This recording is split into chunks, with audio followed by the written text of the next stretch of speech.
নমস্কাৰ বন্ধুসকল, স্বাগতম জনাইছোঁ আপোনালোকক মোৰ ইউটিউব চেনেলটোলৈকে। বন্ধুসকল, আমি গাঁৱত বাস কৰোঁ। আমি বাৰিষা যেনেকৈ ধানৰ খেতি কৰোঁ, ঠিক তেনেকৈ খৰালি আমি বিভিন্ন পাচলিৰ খেতিত গুৰুত্ব দিওঁ। গতিকে এই কথাখিনিকে আপোনালোকৰ আগত দাঙি ধৰিবৰ বাবে মই এটা ভিডিঅ' বনাইছিলোঁ কেইদিনমান আগতে। আপোনালোকে কিছুমানে নিশ্চয় দেখিছে এই ভিডিঅ'টো। আৰু আজি সেই যিটো ভিডিঅ'ত মই দেখুৱাইছিলোঁ যে মই এখন পাচলিৰ বাগিচা বনাবৰ কাৰণে মাটি চহ কৰিছিলোঁ, আজি সেইটো ভিডিঅ'ৰে নেক্সট পাৰ্ট, অৰ্থাৎ পাচলি লগোৱাৰ আগমুহূৰ্তৰ বা পাচলি লগোৱাৰ কিছু মুহূৰ্তৰ ভিডিঅ' এটা আপোনালোকলৈ আগবঢ়াইছোঁ। আশা কৰোঁ আপোনালোকৰ ভিডিঅ'টো ভাল। বন্ধুসকল, আমি গাঁৱলীয়া মানুহবিলাকে ব্ৰহ্ম মুহূৰ্ততে উঠি খেতি বাতিৰ কামত লাগি যাওঁ।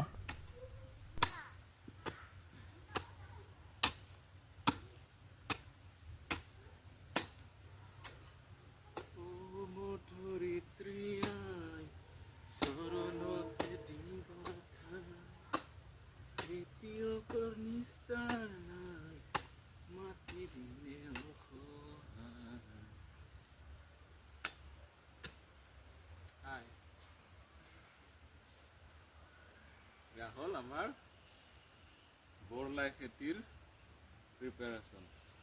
এইখিনিত লাই কৰা হৈছে।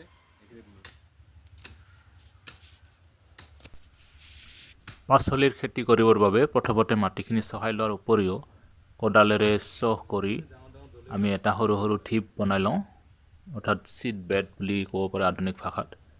আৰু সেই বেডবিলাকত বা মাটিৰ ঢিপবিলাকত আমি পাচলিৰ বীজ ৰোপণ কৰোঁ বা সিঁচি দিওঁ।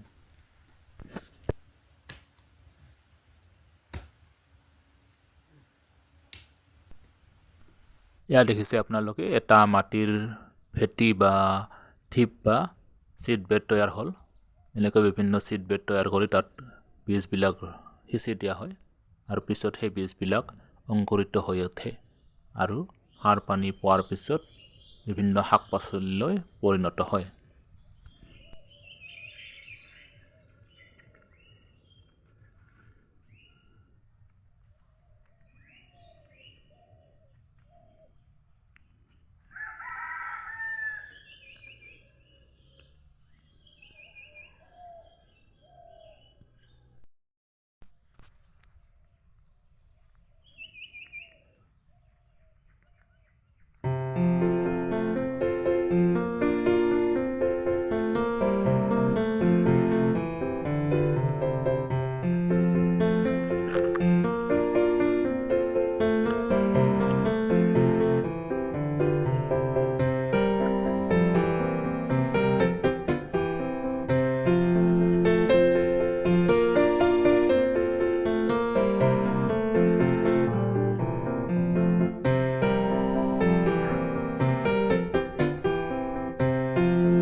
আপোনালোকে দেখা এই অংকুৰিত বীজবোৰেই ধৰিত্ৰী আইৰ বুকুৰ পৰা সাৰ পানী শুহি লৈ এটা সময়ত শাক পাচলিত পৰিণত হ'ব আৰু সেইবিলাক এটা পুষ্টিকৰ খাদ্য হিচাপে আমি গ্ৰহণ কৰিব পাৰিম।